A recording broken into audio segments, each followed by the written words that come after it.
everybody. After a week's worth of Japanese car content, something a little bit different today. This is a Mk2 Golf GTI with a heart transplant.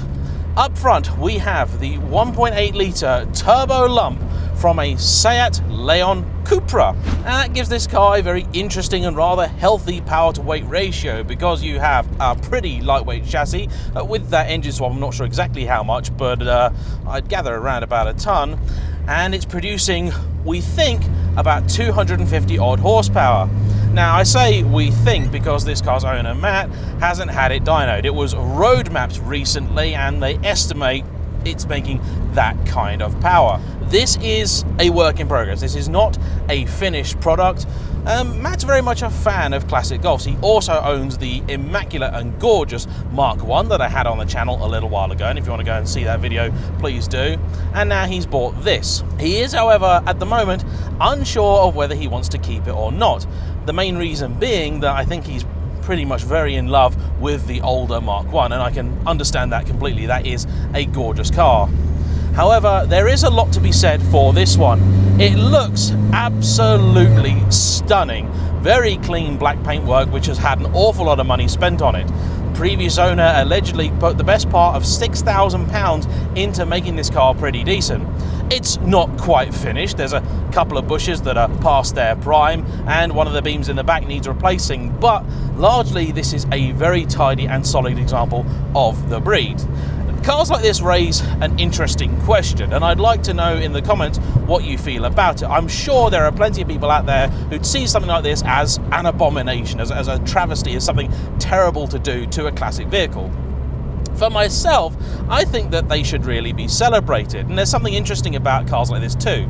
The engine is a VAG unit, and so I think that's sort of kosher and cool, and in all honesty, 30-40 years ago, people would always do engine swaps in cars. I mean, my father always regaled me with tales of how his mate would blow the engine in his Cortina on a Friday, so on Saturday they'd buy a new one from a scrapyard, and on Sunday they'd fit it with a few mates, an engine lift, and a couple of beers. That just seemed to be the normal thing to do. It actually drives pretty nicely. The full spec sheet I'm going to put down below. This car has coilovers of unknown type. It's also wearing some apparently Audi A8 derived forged wheels, which really suit the car.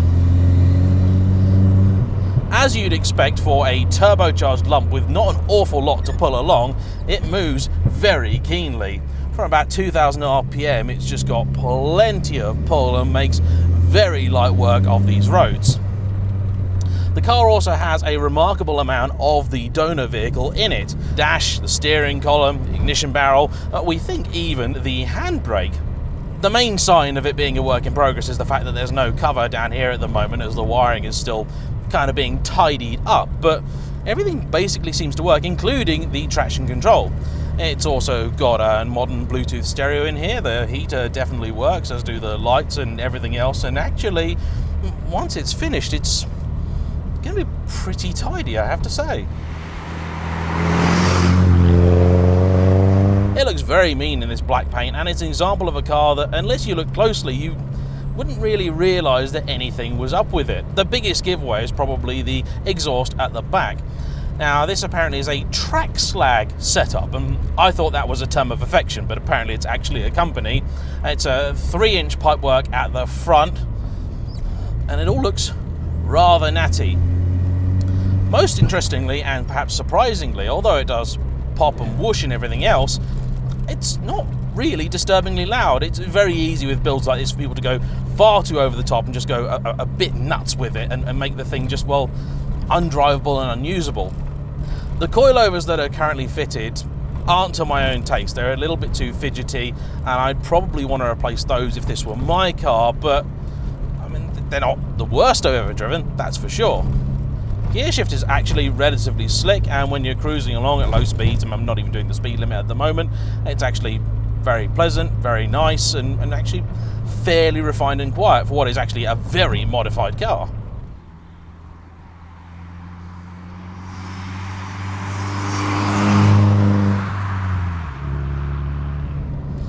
The steering wheel that's been fitted here is actually really nice to hold. The car has power steering, which means it's very pleasant to drive at low speeds, although as I'm not an expert in these older VWs, I couldn't really tell you whether the original car would have had that or not, so perhaps someone in the comments could help tell me about that as well. The car runs an open differential, and the gearbox is a 5-speed unit from a Skoda Octavia diesel. And the reason that was chosen is for the longer ratios, which I think actually work very well with this engine and chassis combo. What's really impressive is the responsiveness of it. I mean, you just tap the throttle pedal and it's just there.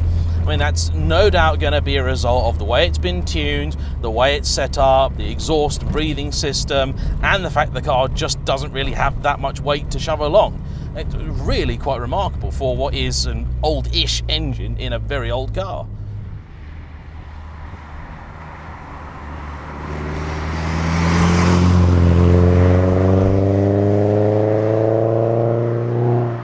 Right now, the bundle of snakes down here and the slightly fidgety rider side, my greatest criticism of the car is the fact that the clutch pedal is slightly squeaky, but I think that's probably easy enough to sort.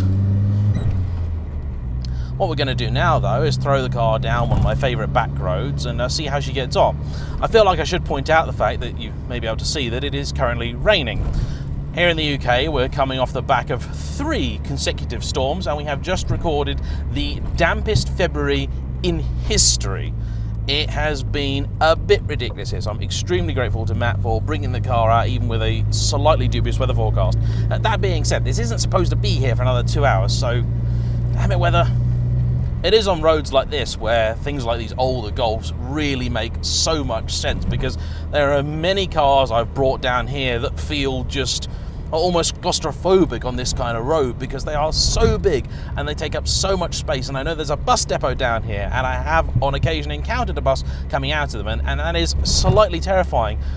But this thing is brilliant. It doesn't take up even its own side of the road, which means you can play with it a lot more. You can actually have a choice of lines through certain corners without having to veer over the white line. And for those who like to point out that I do veer over the white line, there are many reasons why one would when you're driving a road like this, namely the fact that that side of the road is a little bit iffy. So when you've got visibility, you can often gain by being slightly over.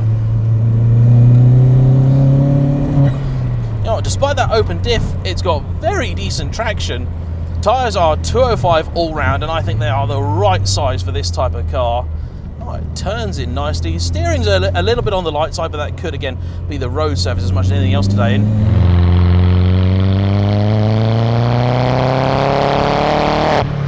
Oh, you can put the power down really well. It's only at the higher RPM that it starts to squirm about. You get to about 4 and a bit thousand RPM, that's when it kind of starts to struggle. But despite the inclement conditions, it's actually doing a remarkable job. It's so adjustable, so fun, this car. Really playful.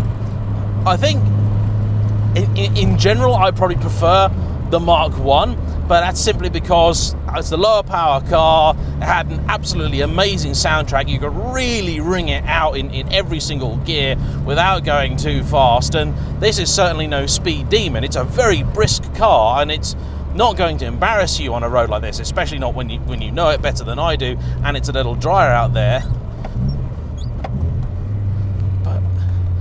Suits this kind of road really well. Brakes work nicely. You got to give them a firm shove, but honestly, in conditions like this, I'm not really going to be able to test them.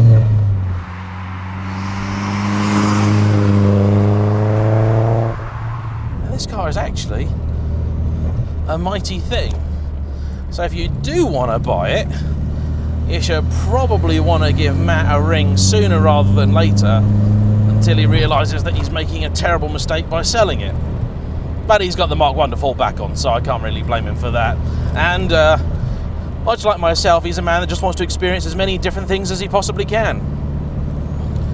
Right now, rubbishy weather aside, I am really enjoying this car. I didn't think that I would, because I normally would be the first sort of person to queue up in the purists line and say that doing this to a classic is a terrible idea.